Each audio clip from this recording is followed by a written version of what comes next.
Go.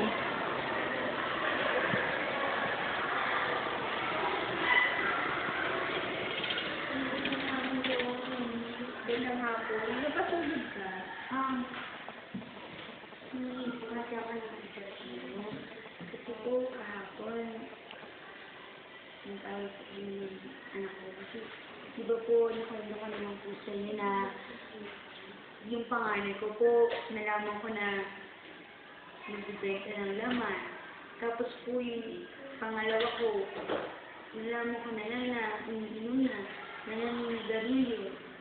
Tapos po, yung bunso ko po, actually wala namang problema sa kanya. Pero, kahit paano po, di ba, yung sakit po niya, nagiging pasakit na rin po sa akin. Mami, hindi na po sana ako matulog kasi hindi ko na po alam kung sino yung tatakbuhan ko eh. Alam niyo po, Mami, gabi-gabi na lang po ako umiiyak kasi po, hindi ko na po kasi alam yung gagawin ko. Hindi ko na po alam kung anong mangyayari sa akin kinabukasan. Hindi ko na po alam kung ano kung kukuha ng lakas para sa mga anak ko na hindi okay pa rin kami. Hindi ko na po alam. Alam mo,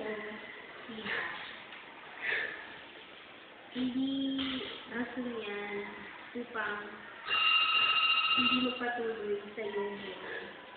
Kasi, dati, nasanay ka na may nasasadalan ka, nandiyan ang asawa mo, pero ngayon, sumakabilang buhay na siya. Alam mo, may naiwan pa rin siya dito. At yan ang iyong mga anak. Yan ang rason mo para mabuhay. Hindi mo kailangan maging down dahil yan, sa issue na ganyan. Dahil nanay ka nila. Nandyan ka para sila gabayan mo.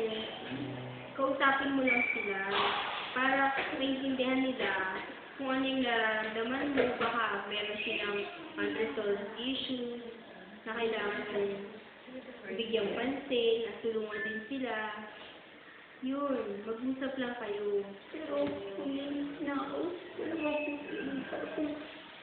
Sobrang dami na po ng problema namin. Hindi na po kami nagkakaintindihan. Tapos po, yung panganay ko po, si Katila, hindi ko po nakilala na po ng galit niya sa akin. Ang dami-dami niya na po siya yung bata. Hindi po niya alam kung gaano ako nagpapan. Sinabi niya po sana, hindi na lang ako yung ina niya. Alam mo, walang anak ang hindi nagmamahal sa kanyang mga magulang. Lalo ka na, ina ka. Ikaw ang nagpaanak sa kanya, nag-alaga ng buong buhay niya. Kaya, kung ano man ang nararamdaman niya ngayon, kailangan mo lang siyang kausapin tungkol dito. Kailangan mo magkaintindihan. Kasi anak mo yun, kung meron yan siyang problema ngayon at hindi niya alam ang ginagawa niya, ikaw lang ang kailangan niya. Maraming salamat po.